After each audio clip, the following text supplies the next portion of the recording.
Hello, good afternoon, teachers. Welcome to this tutorial about how to upload materials to Google Drive.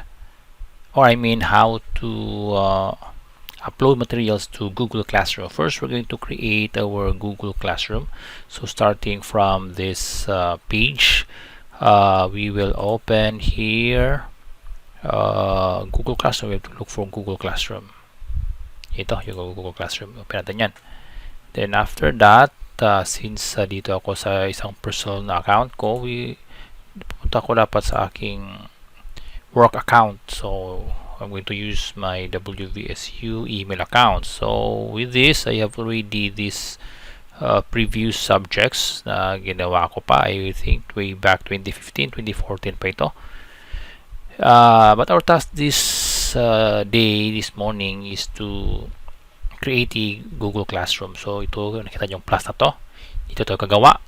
Dadagdag tayo ng isang Thermodynamics. So instead of join class kung students ka, create class ka kasi teacher. So let's say we're going to create class Physics 210 and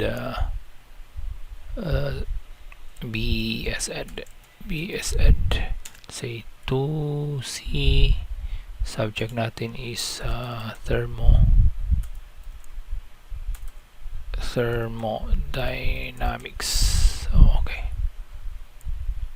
Okay, I think okay na yan. Now, create si Google ng iyong klase. And after that, ayan na. Ito na yung aking classroom. So with this, dapat upload tayo ng mga activities. Let's say our module. Punta tayo sa classwork. Then, create tayo. So first, create muna tayo ng topic kasi dyan natin ilagay. So instead of writing topics such as Unit 1 or Chapter 1, I'm going to use weeks as my topic. So week 1, I'm going to create again. Week 2, kasi dapat maka 18 weeks na ako. So for the meantime, hanggang week 3 lang muna. Okay, so sana nang matapos na yan, so siguro pwede natin i-arrange yan para at least nakakuha siya. Okay, so with that, create tayo ng materials. Ito, lagyan natin ng ating module. So pwedeng buong module lang ilagay mo, pero pwede rin kuha lang nyo sa akin. By week kasi yung sa akin. So week 0 is orientation. So orientation about our VMGO, vision, mission, goals, objectives, and other requirements.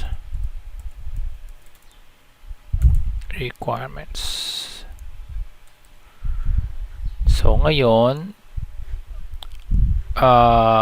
ilalagay natin yan sa week 1.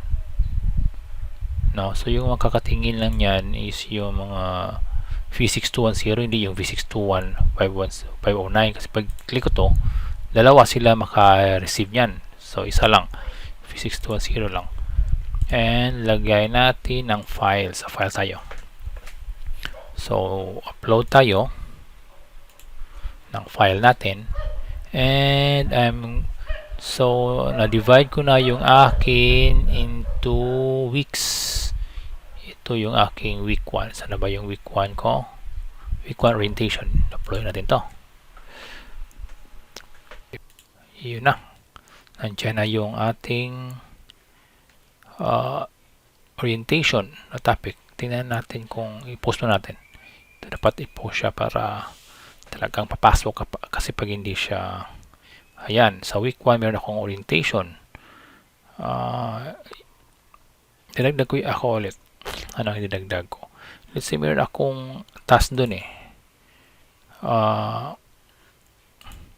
Meron akong task doon na tawag natin task 1. They're going to introduce themselves. They're going to have a introduce Okay.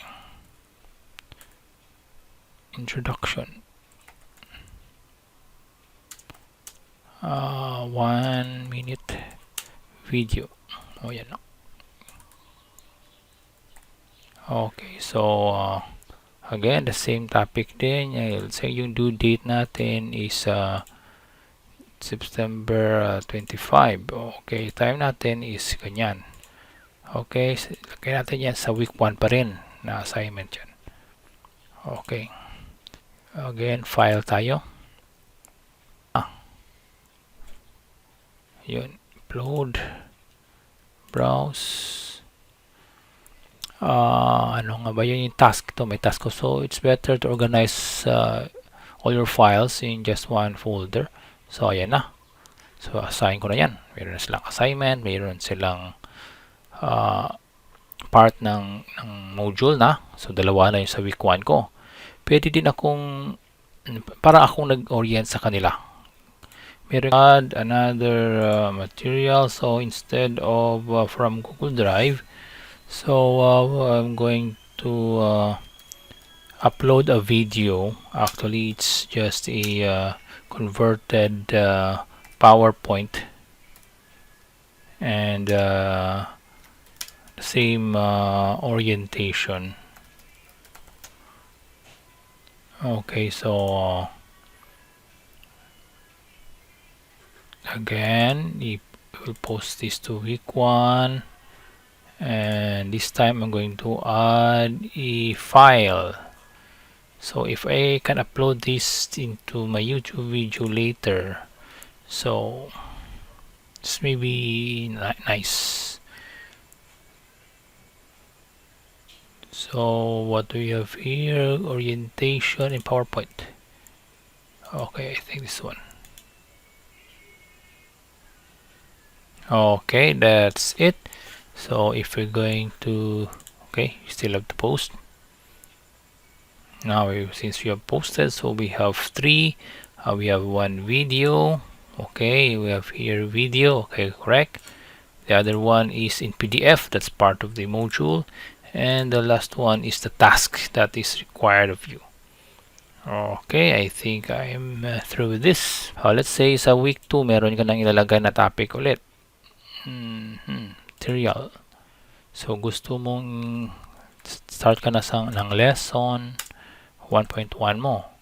And that is all about heat and let's say temperature. Nakalimutan kong topic. But let's say alam natin ang topic. So again, lagyan na sa week 2 na yan. And then add natin yung materials. Upload natin. Okay, upload tayo. Browse. Ito na yung week 2 ko. So naka-arrange na siya. Kuha ko na yung lesson na yon. So yun, maganda lang pag mabilis yung internet. Yun na, nag-fluctuate talaga.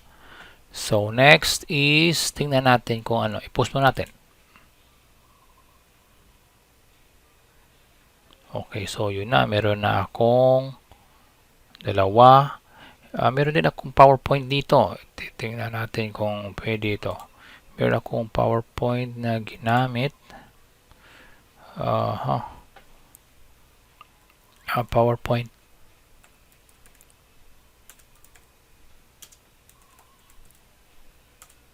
Lecture. Ganun pa rin. Lesson 1.1 pa rin. Sa week 2 na to. Again, file.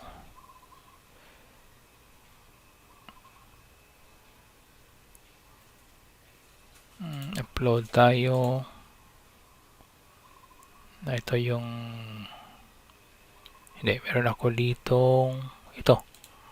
Pwede yan. Try nyo yan. So, as a student, kasi inad ko na kayo, pwede nyo tingnan yan after nitong lecture na to. Okay, so at least makita nyo na meron akong week 1, may orientation ako, meron akong task, at meron ako ditong PowerPoint na presentation. Ganon din dito.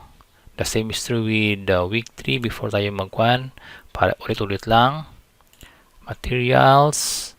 So, lesson 2 1.2 na tayo, o whatever the topic, basta kung ano namang topic yan, basta ilagay natin week 3 na yan post, and then add lang file tayo. Kung YouTube pala, actually pwede, try natin yung YouTube na meron akong na-prepare yung YouTube. So let's try ito ng yung week 3 natin. Meron akong na-prepare na YouTube, yun mabilis lang magaling yung internet natin. So let's say meron kang YouTube na gustong i-post sa kanila. I think dito ko siya sa week 2 i-post. So again, create lang tayo. Material ulit. YouTube video.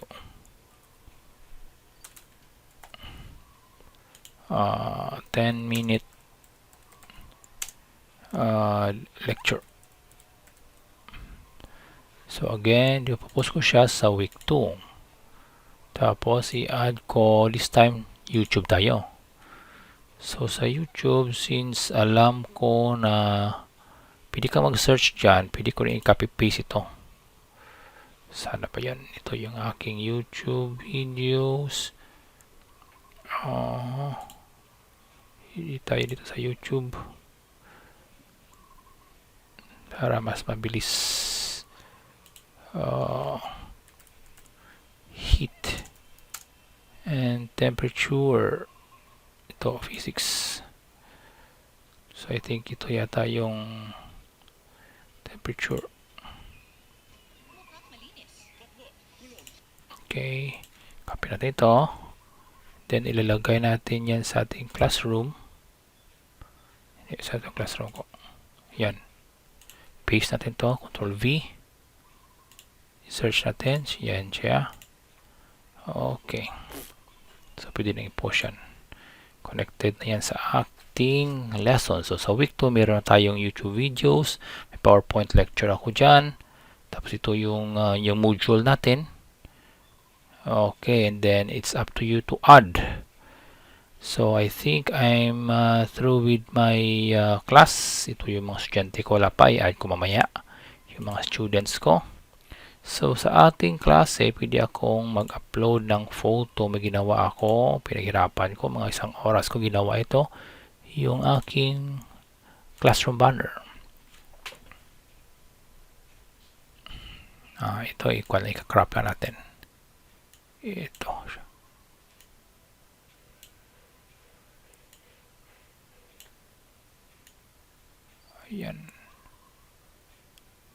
Ayan siguro. So instead na ganyan siya na generic, nilagyan ko ng aking physics 210 thermodynamics para astig. Okay, I think yun na yung aking demonstration on how to upload your materials into your Google Classroom with your Google Drive. Ito yung sa graduate school ko, ito yung sa undergrad. So I think I'm through now. So thank you for your time.